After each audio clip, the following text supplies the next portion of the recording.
Oui, bonjour, donc le commandant, je commande la section aérienne de gendarmerie de Toulouse. Bienvenue à l'unité. Donc pour ma part, j'ai commencé par faire des études scientifiques, puis j'ai rejoint l'armée via le concours de Saint-Cyr. J'ai passé quelques années dans l'armée de terre et après j'ai rejoint les hélicoptères de la gendarmerie, donc les forces aériennes de la gendarmerie. Et je suis sur Toulouse depuis 2022. Bonjour, je suis adjudant-chef Jérémy.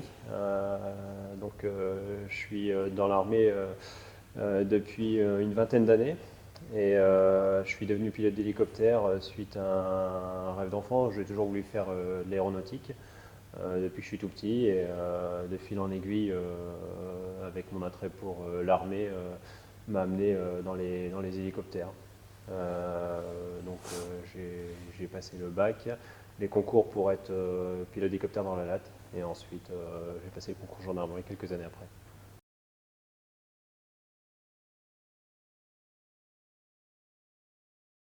Bah déjà, le pilote pour la gendarmerie a une grosse autonomie puisque il va avoir donc sa machine et quand il tient son alerte, en gros, c'est lui qui va être responsable de, de- de la décision de décoller ou pas, et ensuite d'assurer la mission en toute autonomie, donc avec son mécanicien de bord. Et je pense que c'est vraiment ce qui caractérise, enfin, c'est vraiment la particularité de cette spécialité.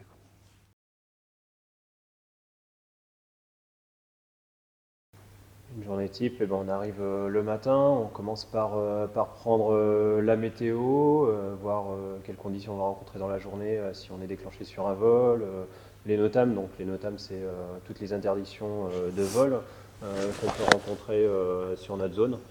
Et ensuite, voilà, si on a une mission, on prépare la mission avec nos partenaires. Ça peut être une mission le matin et l'après-midi ou en fonction des conditions météorologiques. Voilà. Ensuite, la machine est préparée par le mécanicien, on brief, on part en vol. La préparation, elle dure à peu près entre une demi-heure et une heure en fonction de la mission. Et la mission, elle peut durer en fonction de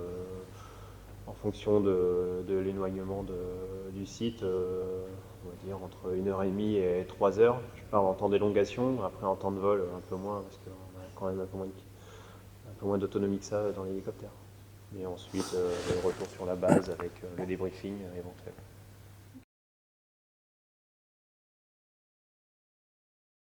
Alors oui, parfois il y a des missions un petit peu de plus grande ampleur sur des événements particuliers sur le territoire national qui vont nécessiter l'intervention de plusieurs hélicoptères qui vont se compléter ou se relayer.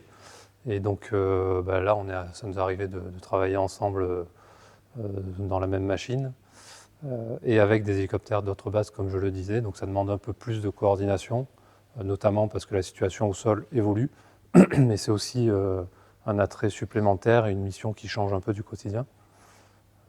Voilà. Et ensuite, au quotidien, bah, pardon, pour le vol de nuit, ça nous arrive de travailler ensemble, puisque sur le vol de nuit, nous partons régulièrement à deux pilotes, un pilote, un chef de bord.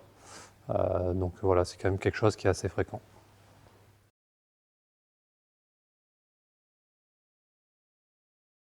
On n'a pas une formation spécifique, je pense que ça vient du recrutement aussi.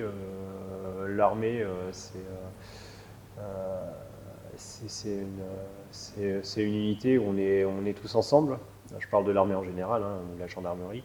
Et pour ma part, j'ai fait des sports collectifs. J'ai toujours eu cet attrait pour le collectif. Et du coup, dans l'armée, quand on part en hélicoptère avec son équipage, on retrouve cet état d'esprit collectif, d'équipe. Donc, euh, donc voilà, après, je pense qu'on apprend un peu sur le terrain aussi.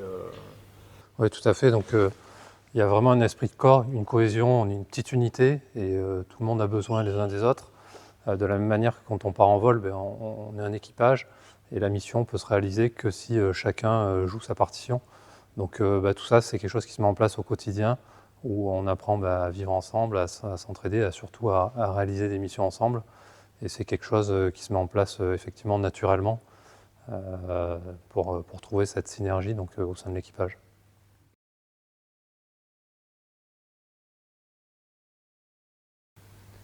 Les missions spécifiques, il y en a beaucoup.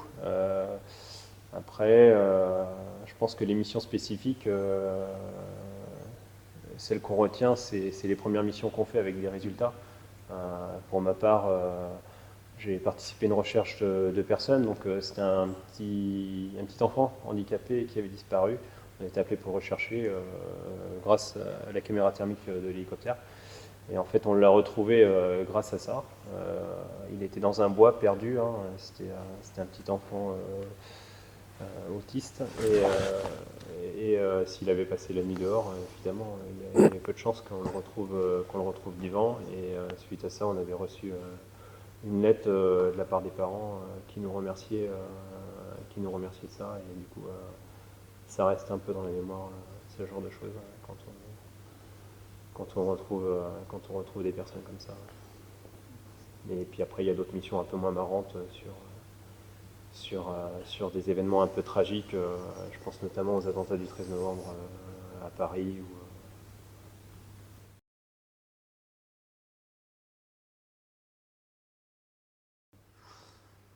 Oui, bah, positivement, comme l'a dit Jérémy, dès qu'il y a du secours à la personne ou dès qu'il y a une vie qui est en jeu ou qu'on peut avoir un effet déterminant dans la réalisation de la mission, même que ce soit pour des enquêteurs dans une grosse enquête, c'est toujours valorisant. Après, il y a des missions plus compliquées.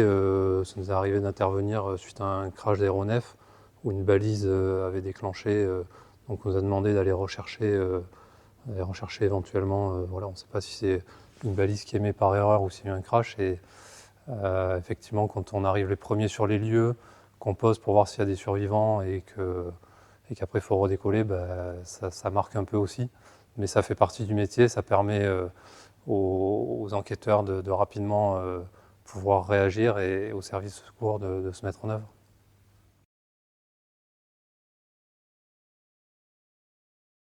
Bah, je dirais qu'il y a deux aspects, il y a le vol et la réalisation de la mission. Donc c'est vraiment, on ne vole pas pour voler, on vole pour accomplir une mission au profit donc, des personnels au sol et de la population. Et pour moi, c'est vraiment ce qui me plaît, c'est cette application du vol dans une mission spécifique. Et là, on se rend compte de la plus-value de la 3D, des vues aériennes, que ce soit pour les prises de vue ou pour la projection de personnel. Et c'est vraiment ce qui est intéressant, c'est de trouver le juste emploi de la machine, de l'hélicoptère, pour apporter la meilleure plus-value aux unités qui en ont besoin.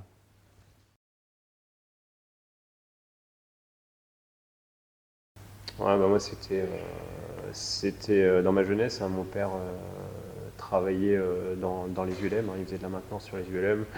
Et après, de fil en aiguille, j'ai découvert un peu ça, un peu le vol.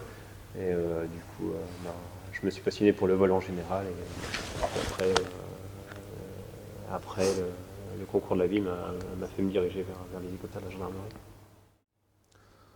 Alors moi, j'avais pas de parents qui travaillaient dans le milieu, mais j'ai rapidement été attiré par tout ce qui était par l'armée en général. Et puis en faisant des vols sur ULM, je me suis trouvé cette passion et donc c'était un bon moyen de concilier les deux.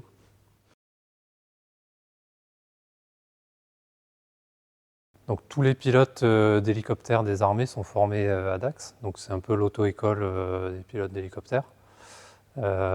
Ensuite, bah, chacun va se spécialiser dans des centres de formation plus spécifiques aux différentes armées. Donc nous, pour la gendarmerie, c'est le Centre national d'instruction donc, des forces aériennes qui se trouve à Cazaux. Et là, on apprend bah, déjà à piloter sur les types d'hélicoptères de la gendarmerie, donc le C-135 ici, ou selon les unités, le C-145 ou l'écureuil. Et on apprend également quelques modules spécifiques pour mettre en œuvre les optionnels ou pour effectuer du vol tel que le treuillage, le vol de nuit, voilà, des vols, des modules un peu plus particuliers. Et pour ceux qui partent dans les unités montagne, bah là, il y a un cursus de formation au vol en montagne qui se déroule à Briançon, donc dans des reliefs un peu plus élevés.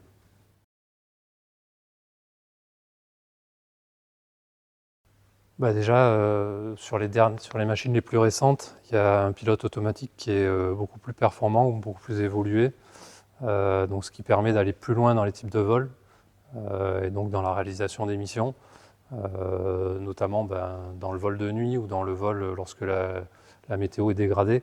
Et donc ça pour nous, c'est une vraie plus-value puisque il y a une époque où sur certains vols on ne pouvait pas décoller, où maintenant on peut le faire, on peut réaliser une mission en toute sécurité. La contrepartie, c'est qu'il faut apprendre à gérer différemment le cockpit, c'est-à-dire que il y a une interface qui demande beaucoup plus de ressources et d'attention, et le piège c'est un peu de rester à l'intérieur, alors que évidemment pour la sécurité des vols tout se passe à l'extérieur. Et donc c'est cette nouvelle gestion d'équipage, je dirais, qui est à appréhender. Et pour ça, on a des stages et des formations qui nous permettent de réaliser tout ça dans la meilleure sécurité des vols possibles. Oui, ça permet de réaliser des missions beaucoup plus rapidement qu'avant, où avant une étude de carte était plus approfondie était nécessaire. Quand on recevait un appel, ça demandait plus de temps de réflexion quand on connaissait moins la zone, alors que maintenant, avec le système de cartographie, le pilote automatique, on peut partir en vol assez rapidement et grâce au pilote automatique, gérer la navigation et la mission pendant la partie du vol et se délester du pilotage.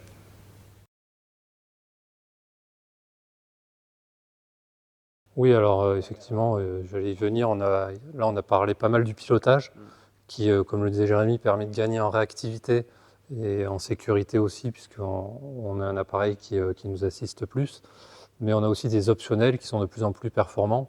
On le voit avec une caméra qui nous permet, grâce à la thermie, de retrouver des personnes disparues de jour comme de nuit. On a un treuil qui est de plus en plus puissant et donc qui est plus confortable pour les secours. Et pareil pour le phare. Enfin, tous les optionnels, forcément, suivent les avancées technologiques, nous permettent d'être plus efficaces dans la réalisation des missions, quoi.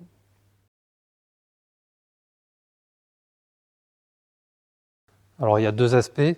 Il y a la réalisation des missions, où là, je dirais qu'on se complète. C'est-à-dire des missions qui ne nécessitaient pas forcément de faire décoller un hélicoptère. Maintenant, les enquêteurs peuvent en autonomie faire décoller un drone et réaliser leur prise de vue. Donc ça, c'est l'aspect positif. L'aspect négatif, c'est que dans le ciel, il y a de plus en plus d'objets volants. Il y a ceux qui sont utilisés par des professionnels et qui respectent des règles et donc qui permettent de s'insérer dans le ciel sans danger. Puis il y a ceux par des particuliers qui parfois connaissent pas forcément les règles. Et là, pour nous, ça demande une vigilance supplémentaire puisque il y a toujours le risque d'une collision avec un drone. Donc nous, ça nous demande une petite attention supplémentaire et donc dans les manifestations de grande ampleur, ça demande aussi une préparation en plus avec la sensibilisation aux différents intervenants qui pourraient être amenés à mettre en œuvre un drone.